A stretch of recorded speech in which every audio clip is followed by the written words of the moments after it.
मोरो ख़बर शामिल करी थी। मोरो सिंध मंझि तहसील अल्ताफ़ सूमरो जी रिपोर्ट मुताबिक़ ताल खे मोरो जे मुख़्तलिफ़ स्कूलनि में यूसीज़ ऐं ताल खे एजुकेशन ऑफिसर तरफ़ां किताब विरहाइण जो सिलसिलो तेज़ी सां जारी आहे। स्कूल ज़बून केतिरनि जो कमु अध में रुकियल ठेकेदार लापता सहूलियतुनि जी खोट जो पिणंदा हूं। पढ़ंदी सिंध त वधंदी सिंध जे नारे हेठि सिंध हुकूमत तरफ़ां वरितल कोशिश सां तालीमी खाते पारां ताल खे मोरो ऐं उन जे तमामु यूसीज़ में किताब विरहाइण जो सिलसिलो जारी आहे। उन सिलसिले में यूसी लेट ते फोकल पर्सन आशिक़ पंवर ॿुधायो त असांजे यूसी में तक़रीबन 41 स्कूल आहिनि जिन में 60% किताब तक़सीम कया विया आहिनि। बाक़ी जिन स्कूलनि में ज़रूरत आहे उते बि कोशिश करे किताबनि जी खोट खे पूरो कयो वेंदो।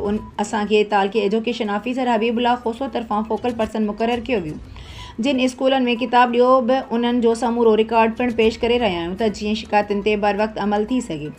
जॾहिं त मुख़्तलिफ़ स्कूलनि जे हेड मास्टरनि जो चवणु हो त किताब मिलण सां शागिर्दनि ऐं शागिर्दियाणियुनि में ख़ुशी थी थिए।